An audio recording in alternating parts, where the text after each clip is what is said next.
இது என்ன தெரியுமா? வாழைக்காய். நேற்று அடித்த காற்றுல கீழே உளுந்துருச்சு, அதை எடுத்து வச்சுருக்கேன். இதை தோலை சீவிட்டு தண்ணியில் போட்டு வச்சுருக்கேன். இதில் ஒரு ரெட்டைப்பழம் வேறு, ரெட்டைக்காய். இதெல்லாம் தோலை சீவி வச்சுருக்கேன். வேக வச்சு ஏதாவது தொட்டுக்க செய்யலாம், வறுக்கலாம் அப்படின்னு, கோவக்காய் மாதிரி வறுக்கலான்னு தோலை சீவி வச்சுருக்கேன். இந்த தண்டு இளந்தண்டாக இருந்துச்சு, வாழைத்தண்டு. இது பாசிப்பருப்பு போட்டு கூட்டு வச்சிடலாம். கூட்டு வச்சுட்டு உங்களுக்கு நான் காட்டுறேன். நீங்கள் இது மாதிரி வாழைத்த தாறு கீழே உளுந்துச்சுனாக்கா வேஸ்ட் பண்ணாதீங்க. நல்லா முத்தி போச்சு. இது சைஸே இவ்வளோ தான். பழுத்துச்சுன்னா சூப்பராக இருக்கும் இந்த பழம். இந்த வாழைப்பழம் சைஸே இவ்வளோ தான். சின்ன தாறு, சின்ன மரத்தில் சின்ன தாறு போட்டுருந்துச்சு.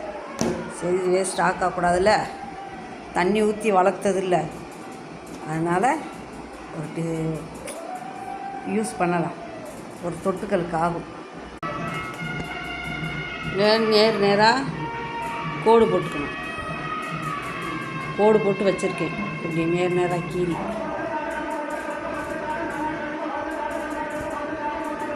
இப்படி கோடு போட்டு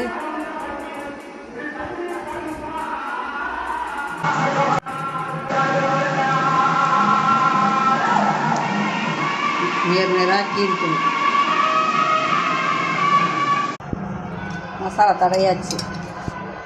உப்பு சரி பார்த்துட்டு கொஞ்சம் நேரம் ஊறட்டும். ஊறினதுக்கப்புறம் பொரித்து பார்த்துட்டு சாப்பிட்டு டேஸ்ட் எப்படி இருக்குதுன்னு சொல்கிறேன்.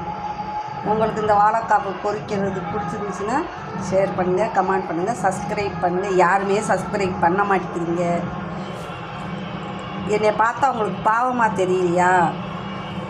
என்னையும் கொஞ்சம் உயர்த்தி விடுங்களேன். குட்டி வாழைக்காய் வறுப்படுது. குட்டி வாழைக்காய் வறுத்துக்கிட்டு இருக்கிறேன். சாப்பிட்டுட்டு டேஸ்ட் எப்படி இருக்குன்னு சொல்கிறேன். நல்லாயிருக்கும். குட்டி வாழைக்காய் வறுத்தாச்சு.